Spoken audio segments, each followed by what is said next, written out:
Nasa kabisera ng Inglaterra, sa puso ng Britanya, London, UK. London, UK. Ito ang Channel Philippines Network, Pinoy Radio UK. Pinoy Radio UK. Sumasahing papawid, 24 oras. 24 oras. Buong linggo. Sa www.pinoyradiouk.com. Ang mga pinakapaborito mga awitin, mga pinakaabangang programa, at mga sariwang balita at impormasyon mula at para sa mga kababayang Pilipino sa UK at sa buong mundo. Pinoy Radio UK. Pinoy Radio UK.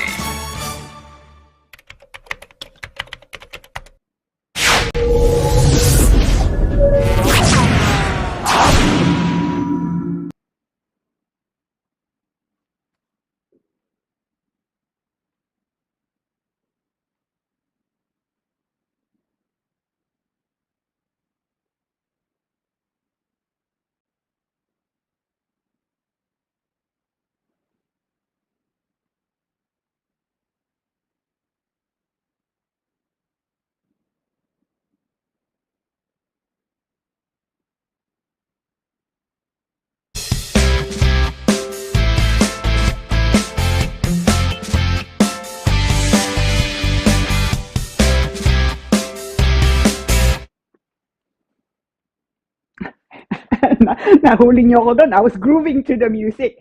Magandang gabi po sa inyong lahat. Happy Thursday. Ang pangalan ko po Lira Simon CABATBAT. Abogado ako dito sa United Kingdom, specializing amongst other things on immigration. No, I just say that for those who are just joining us nga, new viewers natin.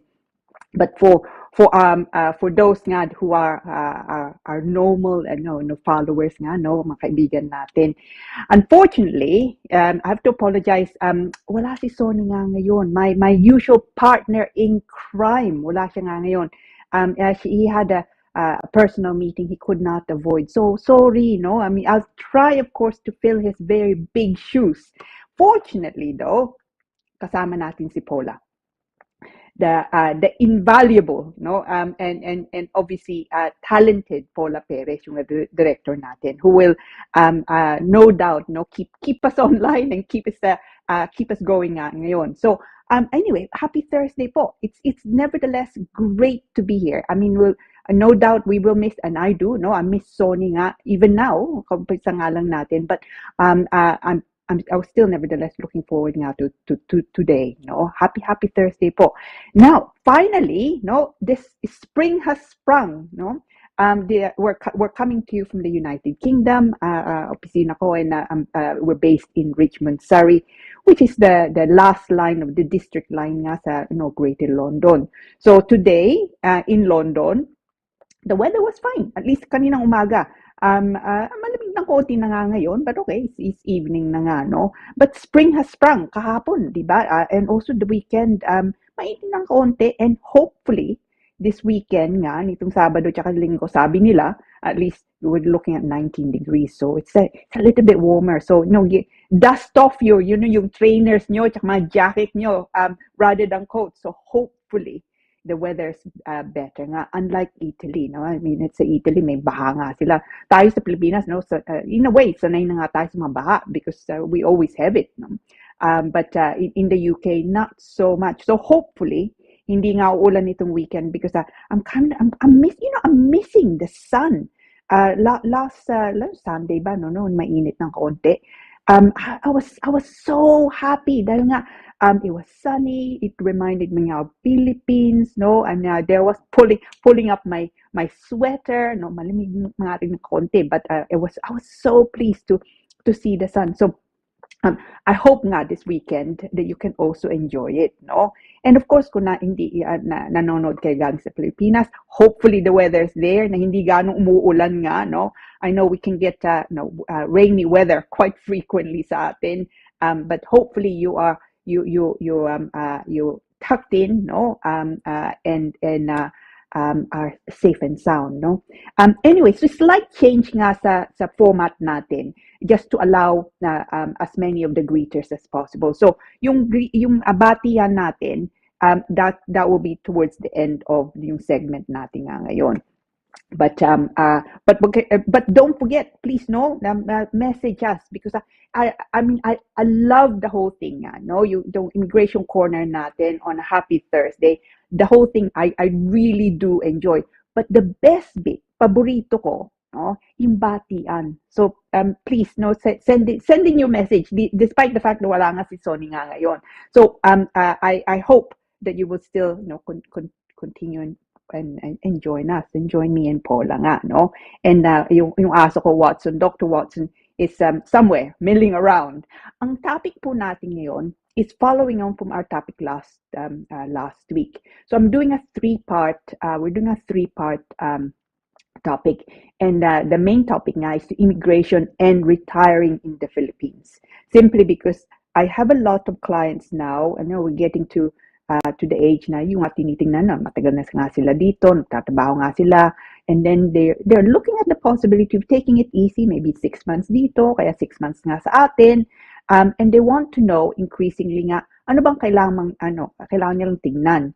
And immigration and retiring in the Philippines is quite a big topic now. So last week, ang pinag-usapan nga natin is loss of residency. So kung uuwi nga kayo sa atin, ano ba mangyayari kung natagalan kayo doon? So last week, pinag-usapan natin loss of indefinite leave to remain, for example, and things, tips nga so that does not happen.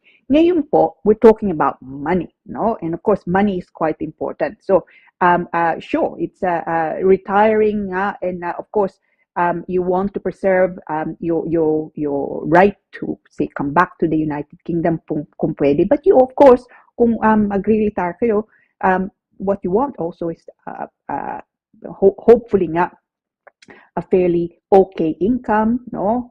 And comfortable retirement. And part of that is yung state pension nyo. Not everyone is able to pay towards a private pension. Kung meron kayong private pension, then great, no? Because private pension is a bit more flexible. Meron nga lump sum na you can potentially surrender, no? So as soon as you turn 55, and it could be that it pays a little bit more, but not everyone has that possibility, no? So for a lot of people nga that I deal with, ang income nga lang nila pagka nandito na sila o kaya umuwi sila sa atin, yung state pension, yung galing sa gobyerno nga dito. So questions are, pwede bang if you retire, can you claim it nga kung uuwi kayo sa atin? Sabihin natin dito kayo part-time, o 6 months kayo dito, 6 months kayo sa atin, o actually sa atin nga lang. What happens also kung hindi kayo British, no? Okay? And what do you ano mga conditions in order to be able to claim it, and anong edad? So all those things pag-uusapan po natin, because of course state pension or money and retiring are quite, they go hand in hand, because of course what you would want to do is to have a relatively comfortable retirement. So kung makukuha niyo yung state pension, then it may be that makes quite a difference between retiring well, comfortably, or not retiring well. Because of course, we want to be with our family, mahal namin sila, and you want to be with them, but at the same time, you want to be able to also ensure na yung kuryente, tubig, mga ganon, that you're able to pay all of that without worrying too much. So make sure you stay tuned, especially nga, if this is coming, if you're coming up to retirement, or indeed, a few years before retirement, pinag-iisipan nyo na, make sure you tune in. So this is for part 2 po ito.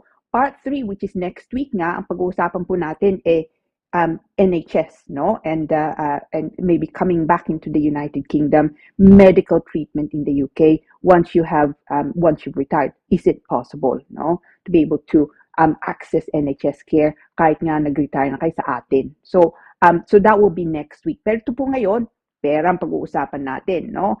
And what's the saying, no? Money makes the world go around. I mean, it should really be love makes the world go around, but money is of course important. You want to be comfortable if you can. So ito, if you can be. So itong pag-uusapan po natin state pension, and it truly affects an awful lot of people. So yun po. So make sure you tune in nga. Now, so pag-usapan po natin to after the break. So yung nga, I say again, batian towards the end, yeah? Pero huwag niyo kalimutan, batian niyo ko, no? Because I do so enjoy it. So so don't go away. We're just going for a quick break now, I think, Paula, no? But don't go away. We won't be very long. Tune in, ha?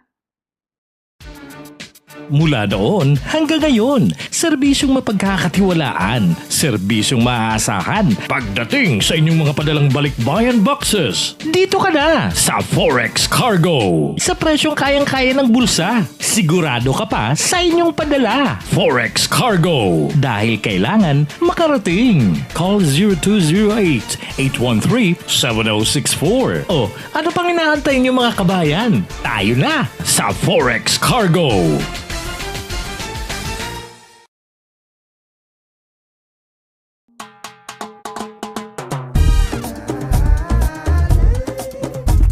%100% all natural, tasty, healthy, versatile, 4 unique flavors. Taste a real sauce. Galettos.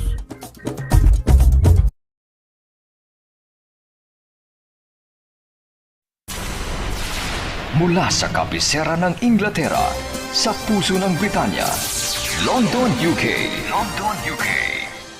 Ito ang Channel Philippines Network, Pinoy Radio UK. Pinoy Radio UK. Sumasayang papawid, 24 oras. 24 oras. Buong linggo. Sa www.pinoyradiouk.com.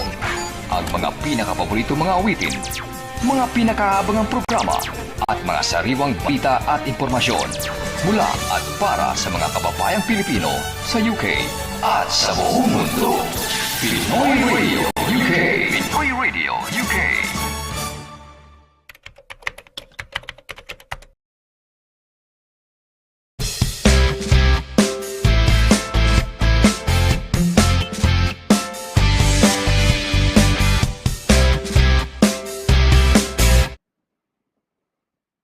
Oh, sorry. The music gets me going, No, welcome back uli, no? Welcome to you all, no? Happy Thursday uli. Ang pangalan ko po, Lira Simon CABATBAT. I work for Douglas Simon's Sisters, specialized amongst other things on immigration, no? 31 years plus counting. So anyway, welcome back and thank you for joining us. At the moment, wala nga si my apologies, wala si Kuya Sonny. Mr. Laragan is not with us today, so I'm quite sad about that. But fortunately, we do have the very talented and brilliant, no, Paula Perez, who is our director and who obviously keeps us on air. Without her, I would need to be writing to people, emailing people, because there's no way that I would be on air. So fortunately, she's with us now. Now, thank you for joining us. As I say, happy Thursday and welcome back po. Ang topic natin nga ngayon, as I was saying earlier, is part 2 of the immigration and retiring in the Philippines. But ngayon, pag-uusapan po natin ngayong gabi, claiming your state pension, no? Of course, it means additional money on potentially a monthly basis. So it's not a small topic, because of course money is quite important when you are retiring. You want to be able to, of course, retire in in comfort if you can, and your state pension can be the difference between retiring comfortably and not retiring comfortably. No, so the topic is quite big. Now, pag-usapan natin. Now, so ito po. Unang-una, are you entitled to state pension? Okay. Now, yung state pension, they calculated po dito, no, based on what's called your national insurance contributions, NI contributions nyo. Okay. Now, that's taken away. Usually, kung meron kayong trabaho nga dito, you're employed or indeed self-employed, no, that is paid usually on a monthly basis. No? So, yung payslip nyo, makikita nyo doon, meron NI deduction. yun po yung national insurance contribution. And based on that, yung pension nyo. So marami ako maklayante, sabi nila sa akin, hindi sila nagbabayad ng buong, yung employer nila hindi dinedeclare yung buong sahod. For one thing, that should not be. No, they should always declare nga yung buo yung sahod. But also, it has an effect, a direct effect really, sa national insurance contribution nyo. That you contribute and the employer also contribute. So, kung hindi malaking contribution o wala silang contribution, ibig sabihin, years down the line, it could be, now, either wala kang pension o napakaliit lang. So, kung sinasabi niya sa inyo, wala namang apekto yan, no? Hindi naman yan problema. That's not true because it clearly does, no? So, it's based on national insurance contributions. The general rule is, kailangan mo pakita that you contributed, you made NI contributions for at least 10 years, okay, to get nga some pension. Now, to get the full pension, no, you need to be able to show that you have been contributing NI for 35 years. 35 years, no? So it's a long time. But look, kung dumating kayo dito, and I've had a lot of clients who came in there about 30s nga, no? Ngayon, they're now in their 60s. They're beginning to think, well, okay, can I retire? No? And so one of the things nga, sabi ko nga sa kanila, well, okay, ano bang pension nyo? Now, you can look up what you would be entitled to on your pension prediction nga online. And kung meron kayong gusto nyo malaman nga, you want for me to send you the link, I can do that nga later on.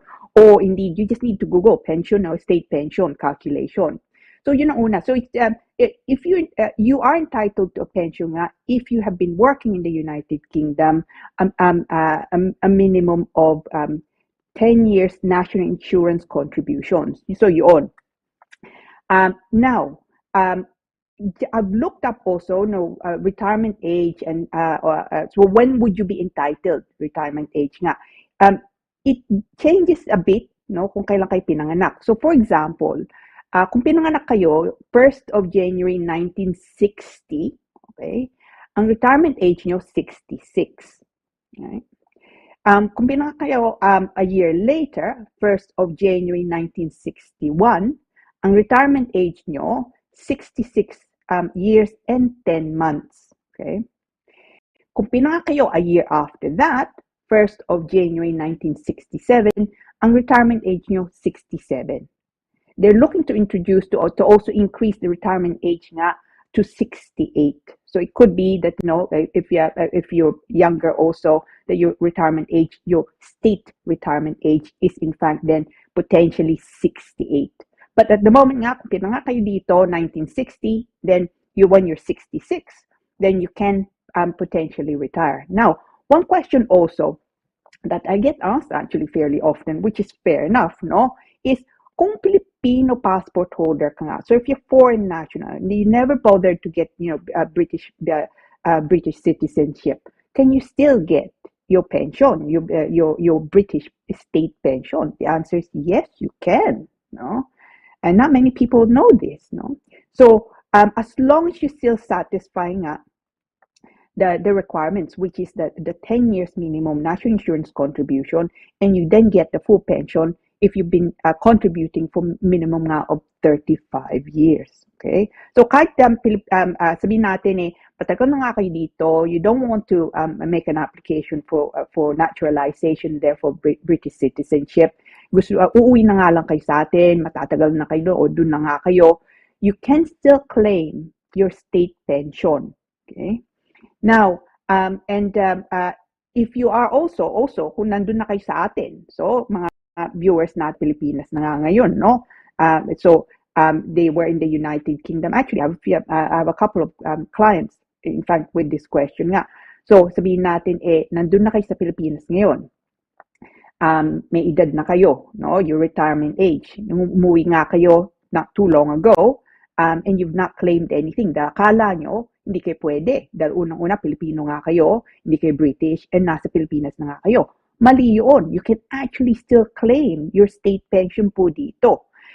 You need to simply write nga to the international pension. No? Again, I'm happy to send you a link to the international ang tawag nga International Pension Center. No?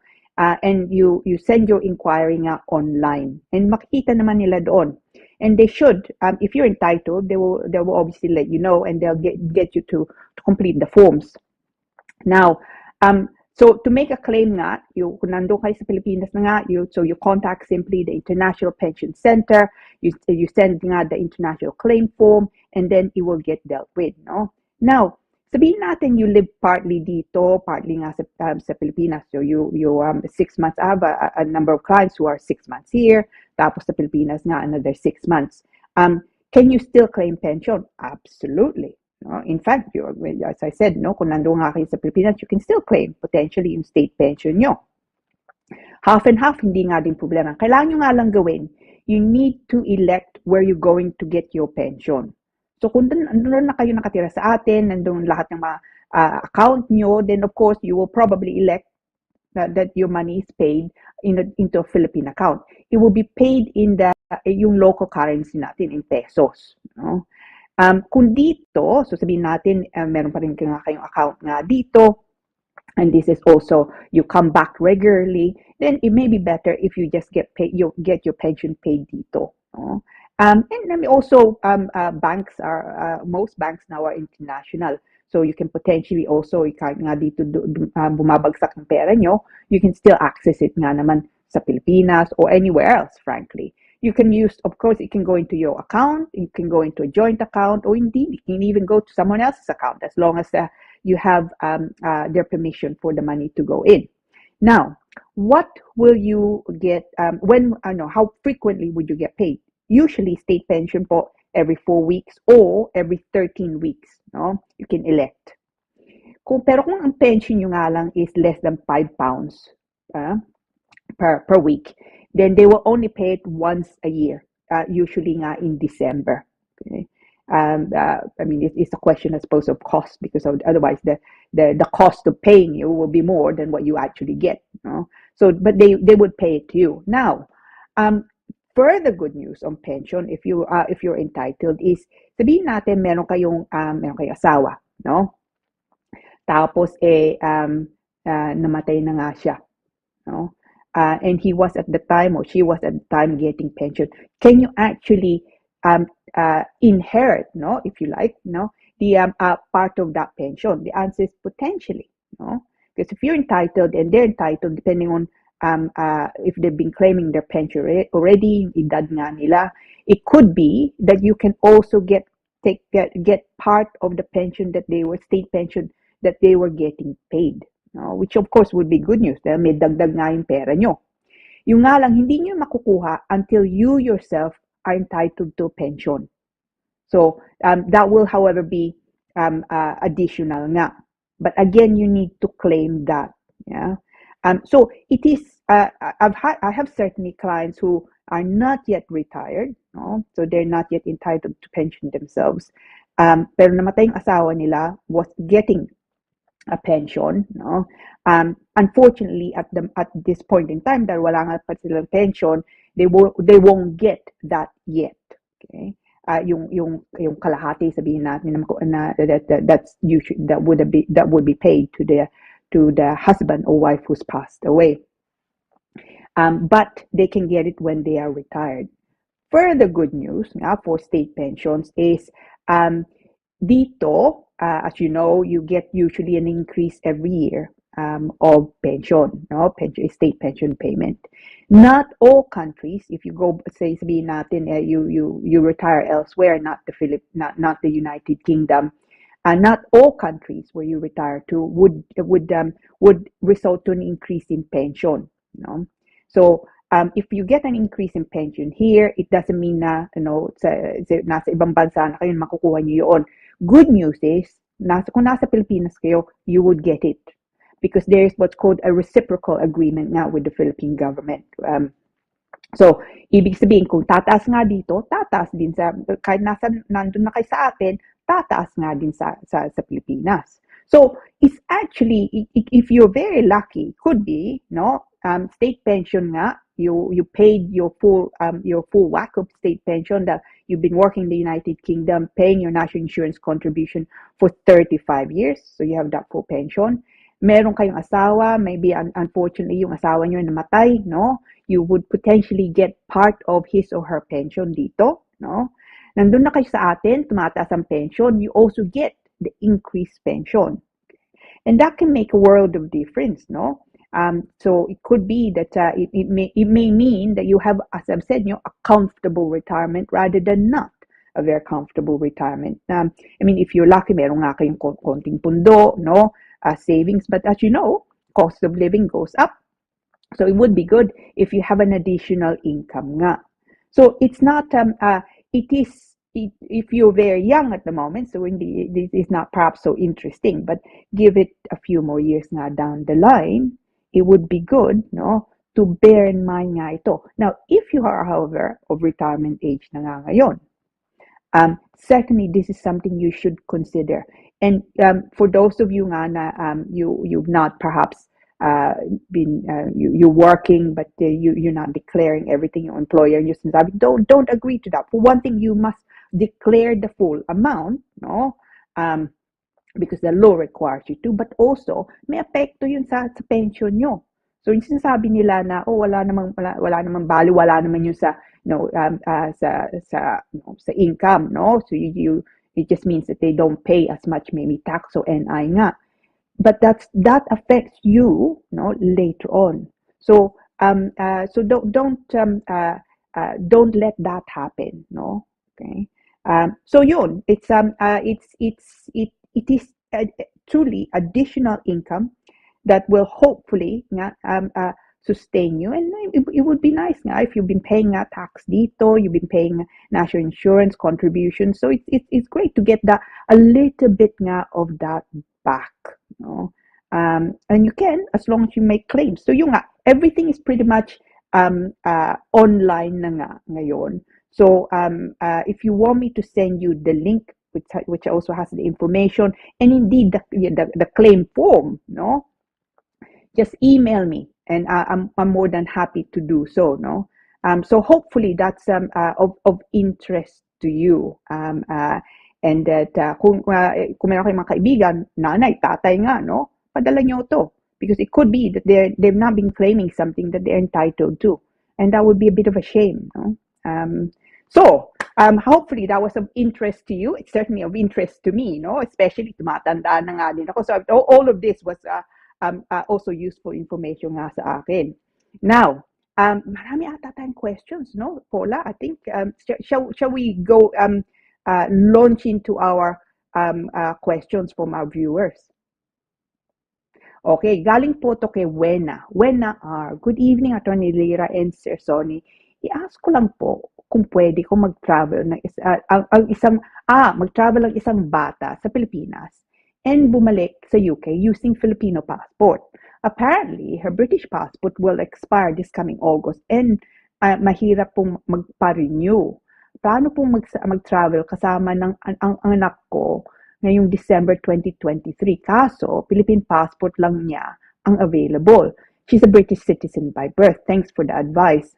Okay, Wena, actually, this is a great question because it's to do with the practical issues, no? When someone's traveling. So yung anak mo, dual citizen.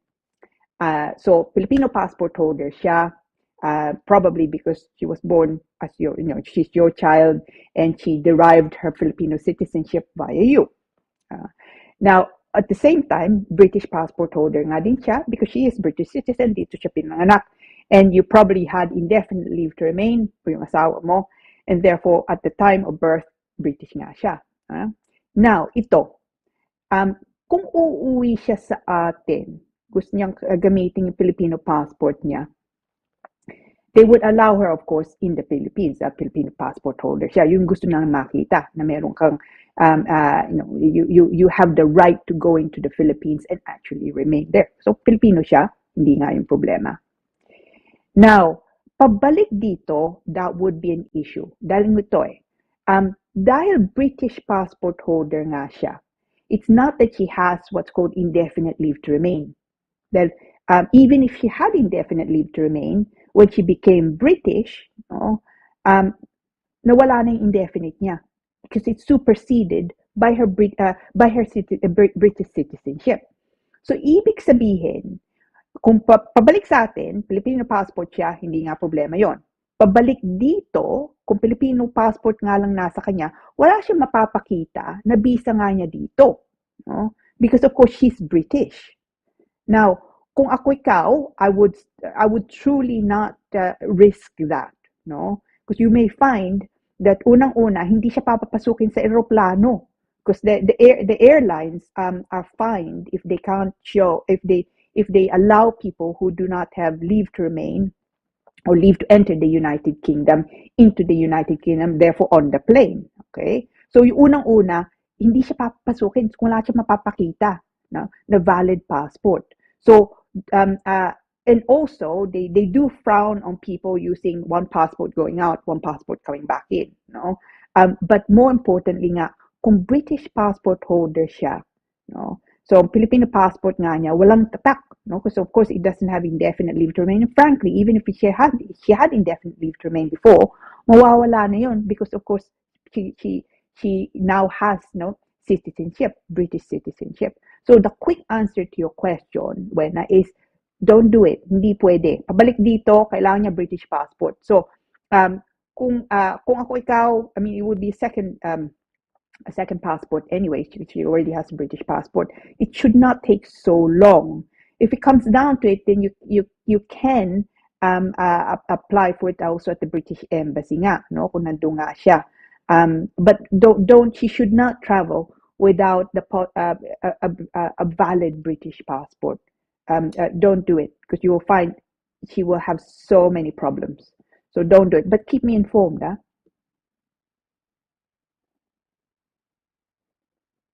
Okay, pangalawang question po natin to galing kay Ria. Ria C. Okay. Hello everyone, especially Attorney Lira and Sir Sonny. Mag-ask lang po ako sana ko, if ever po yung partner ko and ex niya ay maging successful ang divorce nila, so tapos nilagyan niya brackets, no, divorce po i-apply nila since kaka-US citizen lang ng ex niya, pwede po ba kaming magpakasal dito sa UK without him filing the acknowledgement of foreign divorce sa Pilipinas, sa Pinas? Sobrang mahal pa din po kasi kala namin mas mura na kasing acknowledgement na lang naman. Yung pala, same lang lahos ng annulment. More power po sa show.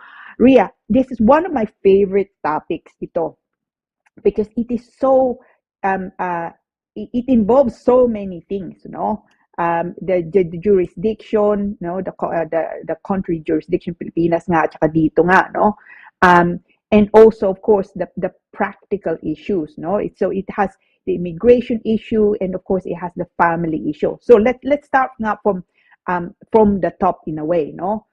So yung kasal nila, kung yung divorce nila, kung mangyayari yun sa US, no, or indeed the United Kingdom, kasi sabihin natin nangyari nga yun sa US, no, it's still valid in the United Kingdom, yung divorce nga, because as long as it followed the correct, no, the proper process nga in whichever country it was granted, so it would be recognized by the UK law, no. So if it's recognized nga dito, sabihin natin nangyari nga yun sa US or indeed dito nga, or anywhere else, no, apart from the Philippines, because wala nang divorce nga sa atin, then it would be valid in the UK. If it's valid in the United Kingdom, so if it's recognized in the United Kingdom, ibig sabihin, pwede kayong kasal nga dito. Okay? Now, kailangan nyo pakita, kukunin nyo ng registrar, kung kakasal kayo sa West, gusto na makita nga na yung decree absolute or the equivalent of a decree absolute coming, of course, from the US, because they want to be sure that you are actually properly divorced. If they're happy with that, they pwede kayong ikasal nga dito. Yung question mong pangalawa, kailangan pa bang i-register yung foreign divorce sa Pilipinas? Actually, if you are both domiciled naman dito, no, dito na nga kayo nakatira, I can't actually see that it's necessary to also register it in the Philippines. Now, kung ikakasal kayo sa atin, so divorce nga kayo dito, no? Divorce nga dito, no? It's recognized. Kung dito kayo kakasal, I can't see that there's an impediment nga, no? That you have to register it, or he has to register it in the Philippines in order to be able to marry in the United Kingdom. Now, kung ikakasal kayo sa atin, no? I'm aware that under Philippine law, there's the possibility of applying for recognition of decree. And but there are limited ways nga of doing that. And one of the things would be kung so there's the British citizen nga, no, for example. So then you apply for the registration. Iba po yung annulment, no? Annulment is a completely different process. And you will also find yung partner mo, he may not actually be entitled to apply for annulment dahil nandito nga siya. Dito siya nakatira. At kung yung asawa niya, kung nakatira sa US, then it's arguable that the Philippine law may not have jurisdiction dahil pareho silang wala nga dito, no? So the quick answer to your question is I can't really see that it's relevant to have to register nga anything or apply for recognition of decree sa atin, as long as you're looking to marry in the United Kingdom, right? But if you at all unsure nga about the validity of, because of course it has quite a lot of implications, marriage here, divorce here, marriage sa atin, annulment nga. This is one of the areas of law where I really do think you should take, full legal advice, because it could be na ang ayaw mo mangyari, kasal nga kayo dito and you find that it's invalid. But at the moment, I'm making certain assumptions. The assumption being, dito siya nakatira, dito kayo nakatira, yung asawa niya nandun sa US, the divorce was granted nga in the US. Yes, it would be valid in the UK regardless of any registration. But again, keep us informed, because I'm quite interested what happens. And kung kasal nga kayo dito, send us pictures, ha? Any other questions, Paula? Okay. Galing po ito kay Amy. Amy S. Magandang gabi po, Attorney Lira and Sir Sonny. Nagplano po kami ng husband ko na mag-travel sa Bulgaria. Oh, lovely. Okay. Just wanted to know po if ang mga UK residents po ay may visa fee if ever napapasok sa place Bulgaria na yon. Thanks in advance. Okay. Amy, ito. Kung Filipino passport holder ka, kahit nga residente na kayo dito, you would still need to apply for a visa to go to Bulgaria. If that's the case, there's a fee, not very much, 28 pounds ang fee, no? Bulgaria, you have to also remember, they're not yet part, they've applied, but so far it's not happened. They're not yet part of they're not signatories to the Schengen agreement, huh? So you need to actually apply for a separate visit visa nga para sa Bulgaria if you're Filipino national. In that case, the application is actually relatively straightforward. Again, it's an online application, but there's a small fee, 28 pounds lang. Hindi na magano, no? So it's have a good time. I've never been to Bulgaria actually. It's one of those places now I'd love to visit, because I hear quite a lot of good things now about it. So one of these days, let me know what happens. But one of these days, I'll visit Bulgaria. But let me know what happens. Meron pa ba tayong mga questions? I think it could be. Oh, okay. Galing po sa Facebook din to, no? Now, good evening po, Attorney Lira. Mag-inquire po ako about sa visa ko. Meron po by way na ma-switch yung tourist visa ko to a family visa. Mag-expire na po sa August ang visa. Based po sa website, hindi po siya pwede. Nung nag-apply po kami ng anak ko ng visa sa Pinas, parehos po kaming tourist. Na-approve po yung akin, pero yung sa anak ko po, hindi dahil hindi napatunayan po sa documents na British siya. Okay.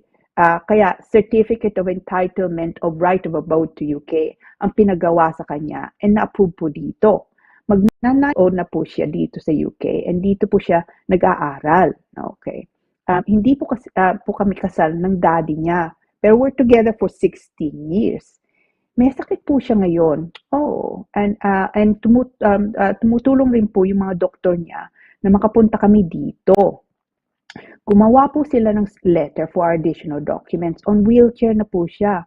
may throat cancer, and osteoporosis. Oh, ang worry ko po ngayon, now is parang wala po kung way na ma-extend dito sa UK o ma-switch visa kung uuwi po ako ng Pinas. Hindi po kaya alagaan ng partner ko ang anak ko. Thanks, and sana po mabigyan niyo ko ng advice. Oh, I'm so sorry. Ang dami mong problema, no?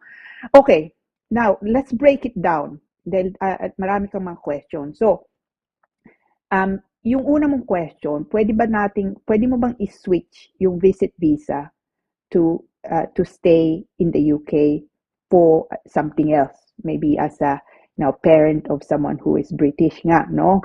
Or a spouse visa. You can't switch. So the general rule po is you can't switch a visit visa to anything else, no? Kahit meron kang anak dito, meron kang asawa nga dito, you can't as a general rule switch the visit visa to something else, no? Now, kung walang choice dahil nga may sakit nga may sakit nga siya dito and you need to be in the United Kingdom to look after them, then you can make an application, and gawin mo to bago matatapos ang visa mo, no? You can make an application under what's called the discretionary provision. So sasabihin mo sa Home Office, look, itong sitwasyon nga namin, meron kaming may sakit nga, kaya itong mga doctor certificate, I need to remain in the United Kingdom so to look after my family nga, no? Now, that application is an application outside the normal rules. So, yung sasabihin mo that ang kaso mo, you want them to exercise their discretion in your favor because of the circumstances. And that you can do, no? Now, kung makuha mo yun, ang bisang bibigay sa'yo maximum, no, 2.5 years. Now, it depends really very much on the situation mo, no? It could also be that you want to just extend it another 6 months, no? In which case, you simply say down to the Home Office. So, but still make the application whilst you still have your visa. Kailangan mo nga lang sabihin, ito nga ang sitwasyon. Bear in mind, no, tip ko sa iyo, kung gagawin mo yun, you must submit a statement nga. Parang affidavit ang itsura. Okay? You must submit documents in support of the application. Don't forget, importante po, medical report. Meron kayong doktor, sabi ng doktor na kailangan nandito, treatment is here, kailangan niya ng tulong, no? Otherwise, kailangan niya may mag-aalaga nga sa kanya. Make sure that you have a good medical report, no? Because that can make the difference between a grant or not a grant. Okay? So yung statement po, nandun yung background. So sabihin mo doon, anong nangyari? Why was it that you applied for visit visa nga? What's changed? No?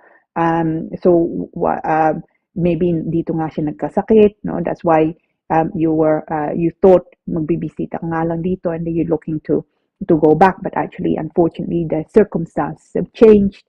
So hindi nga pwedeng basta-basta kang umuwi. Statement po importante 'yon, no? Now, kung magpasok ng application to swap over a visit visa nga, which generally is not allowed, to something else, ito, ang application fee is £1,052, no? Change. So hindi ganong, and then there's a IHS fee also, no? Which is approximately slightly less than £1,600. So the fees alone to the Home Office, you're looking at 2,600 plus, no? Now, you can apply in some cases now for waiver of the fees, okay? And not the IHS, but yung fees nga. Or actually, you can also apply for waiver of the IHS. That's the Immigration Health Surcharge. Pero kailangan mo sabihin why it is that you can't afford it. So, kailangan mo magbigay nga ng bank statements, for example, and you need to also explain nga why it is that you can't, you don't have enough money to pay for this. And kung yun sitwasyon mo, you probably can't. So it's worthwhile doing it. If you make that application, no, also a tip is this, no, kung may, once you make that application, kahit matatapos na ang visa mo, your visa is automatically extended until that application is actually sorted out, no.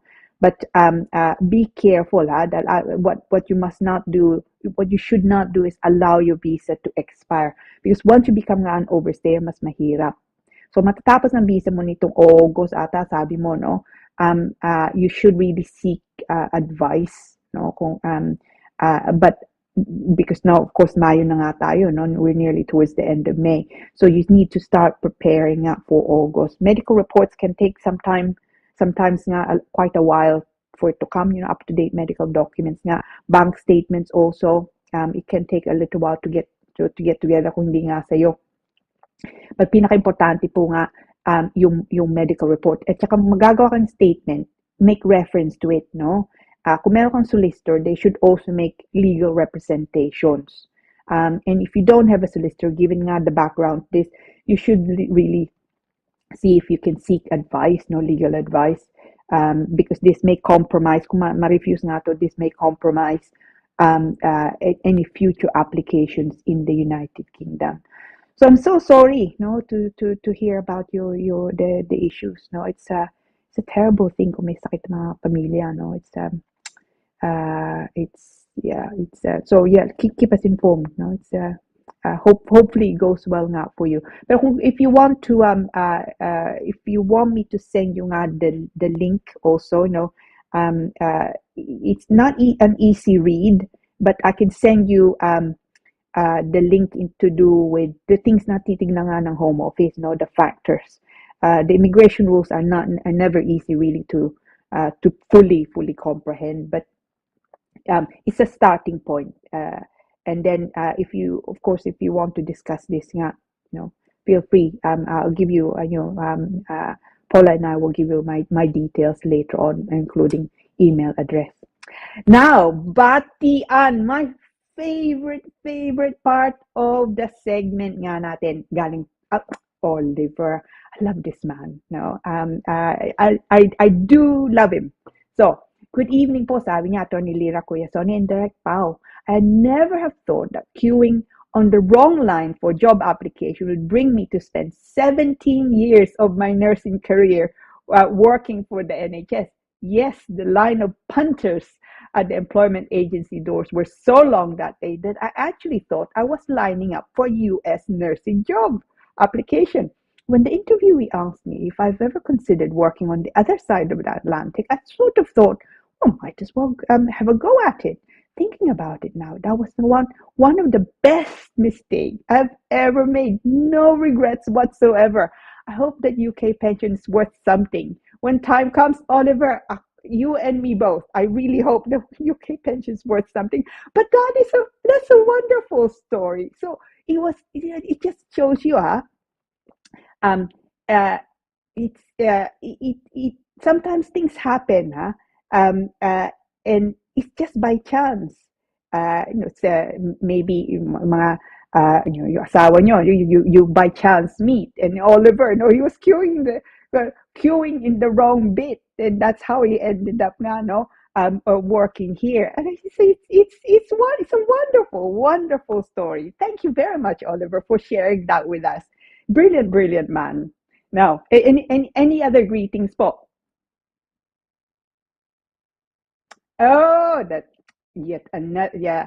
Our other very charming viewers, Edgardo Enriquez, Mr. Egay, no? Egay the guy.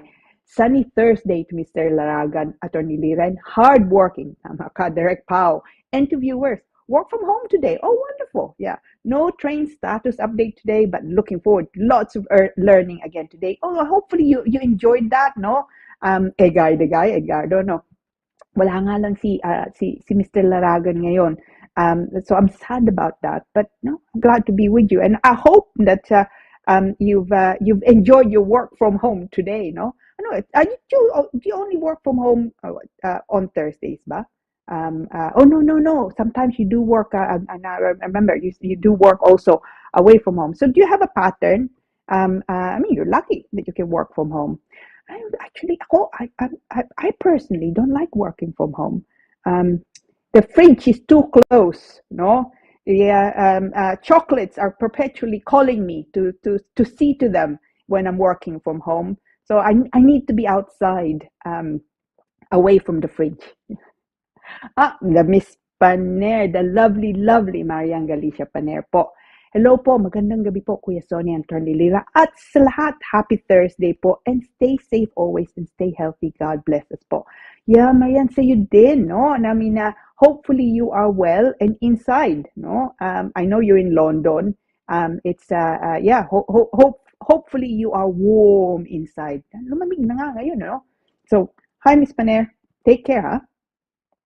Oh, Miss Rafael! And she's feeling good, no? All caps. Hello, good evening, Sonny and Attorney Lira. And Direct Pao, happy Thursday, everyone. Nice to be here again. Miss Rafael, I hope you enjoyed nga Philippines, but we're glad you are back and feeling good, no? Hope you're well, no? Lovely, lovely woman, Miss Rafael. She is pretty, and she is the youngest, no? Well, I won't disclose her age, but she looks so young. I want to look like her. I would be lucky if I look like her next year, si Miss Rafael, because she looks that great. Sino pa po? Oh, Gigi! Hi, Gigi! Sorry, wala nga si Sonny ngayon, no? Good evening, Attorney Lira and Kuya Sonny, no? Happy Thursday, all viewers. God bless everyone. And also Direct Paula. Just back from my holiday. Wow! Super init sa atin. Yeah, no, nabalitaan ko nga, Gigi, that it's so, so hot. I think though, next few weeks, no, the weather is slightly, or at least it's apparently going to change, no? But did you have a good time? I hope you had a great time, no? I'd love to go back soon, sa Pilipinas. May miss ko nga. I'm particularly grateful to M. Giling. Binigyan akong bagoong alamang. And I think I'm missing the Philippines because at the moment I'm eating it every night. Sino pa po? Oh, Miss Hobbs! Lizzie Hobbs, the lovely, lovely Miss Hobbs. Magandang gabi at masayang araw ng Huwebes. Attorney Lira, Sir Sonny, and of course, Direct Pao. Yeah, good evening po, Miss Hobbs. Hopefully you're well, not working too hard, no? And hopefully you're inside. Lumamig na nga ngayon, no? Happy Thursday po. So, Ma'am Cora! Oh, hi, Ma'am Cora. Magandang gabi at magandang at napagpala ng gabi. Wow. Ma'am Cora, she has deep, deep Tagalog, no?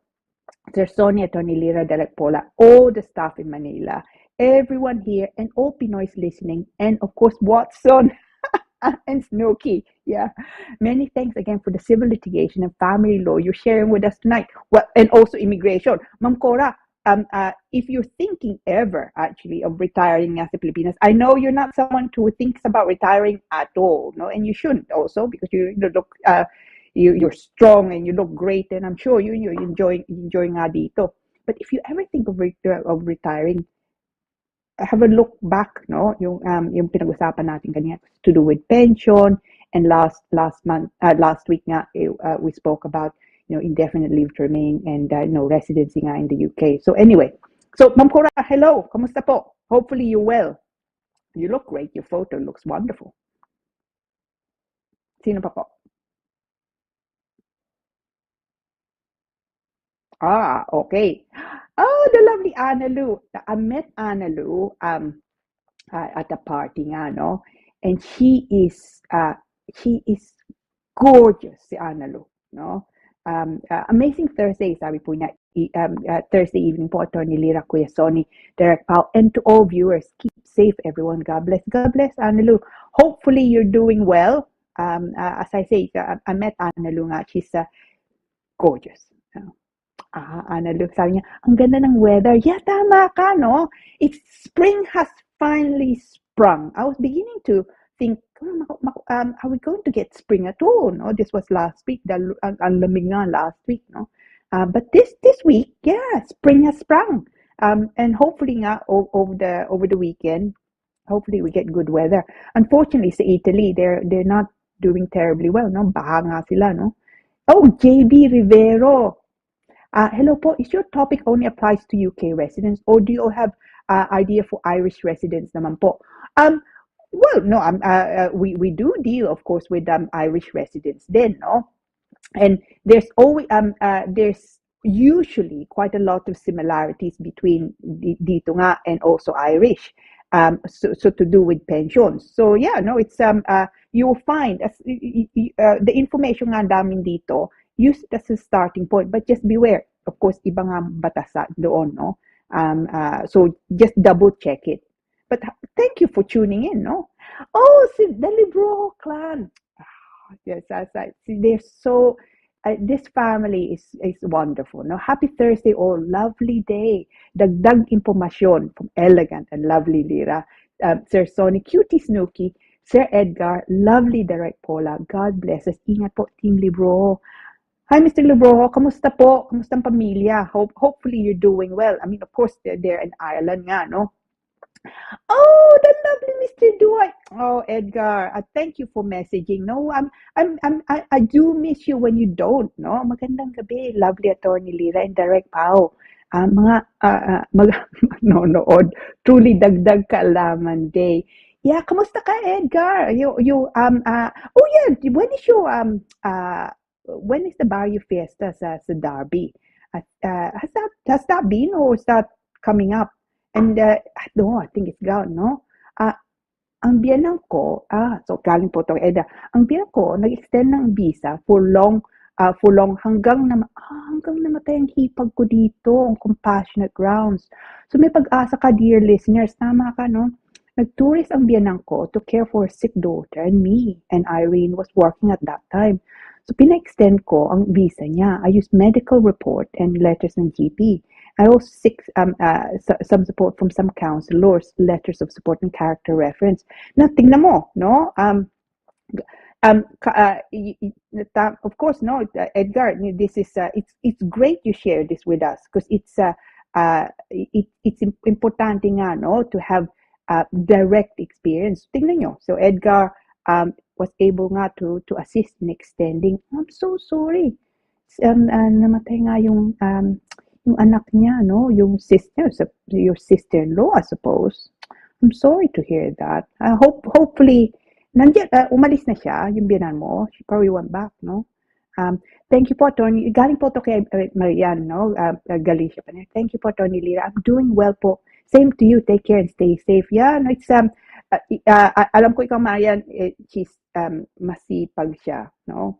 And so keep well, ha? O galing po to kay Jane Kylie, no? Thank you so much, attorney. Nabuhayan po ako ng loob. God bless you. Oh, no, God bless Jane. So let me know. Talaga, keep me informed, no? Now, I think that may be yung pagbati sa atin, no? Now, so it's wow, what can I say? No, it's always a pleasure, no, to be part of the Immigration Corner. Happy Thursday. Talaga happy Thursday sa akin. I'm just saddened nga na wala si Sonny nga ngayon, but I hope you enjoyed it because I certainly did, no? And alam ko yung topic nga natin, it's quite an important topic, no, if you're looking to potentially retire in the Philippines. But mga kababayan, so if you have any questions outside the topic nga natin, that I've not dealt with today, please feel free. So contact details ko po ito, CABATBAT, yung apelyido ko, no, CABATBAT at douglas-simon.com. Telephone number po namin sa opisina, 0203-375-0555. You can feel free to call me, but you'll find it's easier to get hold of me by email. Kung mag-email po kayo sa akin ng mga questions nyo, gusto nyo dagdagan yung sinabi ko kanina, or you want me to just send you the link, no, of the information that we've discussed nga today, then lagay nyo po dun sa subject, no, Immigration Corner. That way, pagka binuksan ko, I have a bad habit of opening my emails, no, at various times of day. Sometimes mga alas 4 ng umaga, no, so midnight is not unusual for me to open nga my emails. I shouldn't really because it keeps me awake. But pagka binuksan ko, if you're not an existing, client nga, then what normally I do is I open it, basahin ko, tapos I close it. And if I don't deal with it the following day, I can never find it again. So please, pagka mag-email kayo sa akin, if it's your first time mag-email nga sa akin especially, ilagay niyo po dun sa subject ng Immigration Corner. So that way, I can do a search. That's what I normally do. I do a search and I type in Immigration Corner, and all my emails that had Immigration Corner as a subject comes up, and then I sort it according to date. And that way, I find you again, no? So please, lagay nyo Immigration Corner. But otherwise, ito po. Now, if you're interested in this topic or any previous topics nga, I will post this on our website. Yeah? Ang website po namin ito. So, www.douglas tapos dash Simon, yung apelyido ko, Simon din, no? .com. So, if you look at the news section po, no? In one of the tabs, nandoon yung mga informasyon, no? It also has some older topics nga that may still be that are still relevant nga. So, for example, yung question mo nga kanina to do with marriages, no, in the Philippines, in the United Kingdom. I know that I posted an article nga about that previously and also fairly recently. So, tingnan mo, no? So yun nga. So if you have any questions, feel free po and to email me at cabatbat@douglas-simon.com or telephone number. Now, anong oras na ba? Oh, mag-alas 9 na, no? Time goes so fast when you're having fun. And truly, I've so enjoyed it. Oh, Edgardo, pahabol siya. Atty. Lira, good PM. Good evening din niya. Speaking of cost of living, if I will retire in Pinas, I will not pay heating para uminit ang kwarto ko. Kasi pag winter in UK, it's too cold. I've heard in the news about help during winter for pensioners living in the UK. Meron bang help? Actually, there is in fact the winter bill nga dito, no? But of course, kung nasa Pilipinas ka, then you won't be entitled to that, or you should not be entitled to that.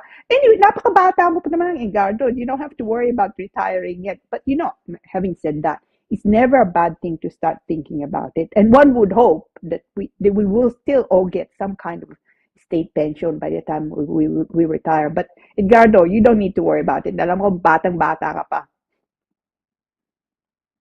So, and unless there are any other bati that I will, wow, gosh, yung nga, no, mag-alas 9 na. It's gone so fast. Yeah, I'm sorry to say, wala nga si Sonny ngayon, but you have me, you have Watson sa katabi nga dito, and more importantly, we have Paula, who's kept us on air, no?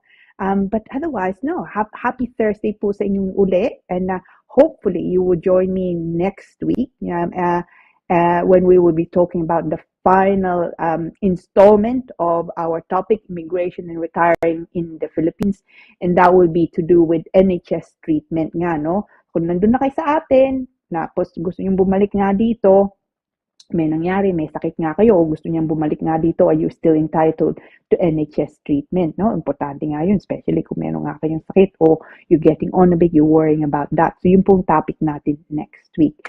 But this week, of course, ang pinag-usapan natin is claiming your state pension. Hopefully that was of interest to you, but it certainly was of interest, interest to me, no? Now, so just leaves me to say, really, no, salamat po ulit. Thank you again for joining, taking the time to write to us, to message us nga, no, our friends from across the pond, Ireland, of course, and of course, no, US, and Sweden, no. Thank you for joining us. It's truly been a pleasure, and I'm sure Sonny will be sorry to have missed today, but hopefully we'll see him next week. I'm sure we will, no.